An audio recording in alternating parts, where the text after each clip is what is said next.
Zadnjih godina, a prošle pogotovo, je se desilo dosta uginuća u toku zimskog perioda, tako da malo su pčelari, neću reći uplašeni, ali iznenađeni, zatečeni i tako dalje. Pa eto, govorit ću ono što ja znam i moja neka iskustva na tu temu, da pomognemo ljudima da što manje štete imaju, da pčele što uspešnije prezime, jer to nam je i glavni posao, da kažem, pored skupljenja meda, naravno da bi naredne godine imali dosta i dobrih društava. Pa, nažalost, pogotovo mlađi, neiskusniji pčelari često zazimljuju društva bez dovoljno hrane. I ta hrana ne samo da je nedovoljna, nego je adekvatno raspoređena u košnici, što je takođe veoma bitno. Dalje, drugi problem je tretiranje društva protiv varoje, uspešno tretiranje društva protiv varoje. Ako zazivamo društvo sa dosta varoje, opet nam neće valjati.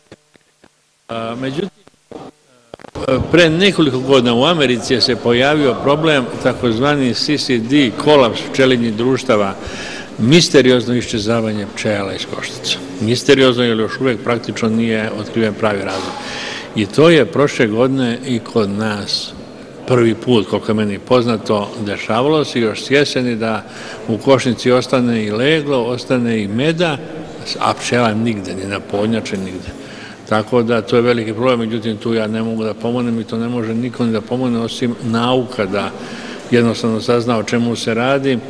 Jedino što sam čuo da sumnjaju u pojavu nekog virusa koji utiče na orijentaciju pčela, tako da pčele izlete iz košnice i onda jednostavno zaborave. Po znakom navoda ne umeju da se vrate ako se izletele.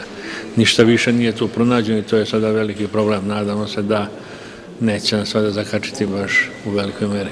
Prvo, kad sam hteo da ga angažujem, treba malo skupiti hrabrosti pa dozvoliti sebi da zamoliš jednog takvog čoveka da dođe i da održi jedno predavanje našim ljudima. To je ovako jedan problem.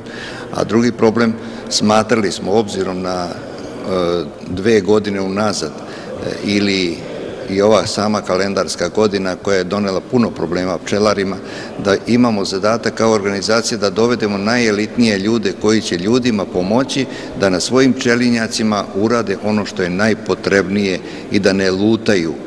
To nam je bio cilj. I cilj ovog predavanja jeste to da svaki pčelar na svom pčelinjaku za svoje potrebe uradi ono što je najispravnije, bez nekakvog lutanja, a čak najlepša stvar je ako 2-3 pčelara se udruže, pa onda to sprovedu svako na svom pčelinjaku u tom sistemu udruženog rada. Mislim da je to nešto što će biti sigurno najuspešnije ako to budu sproveli.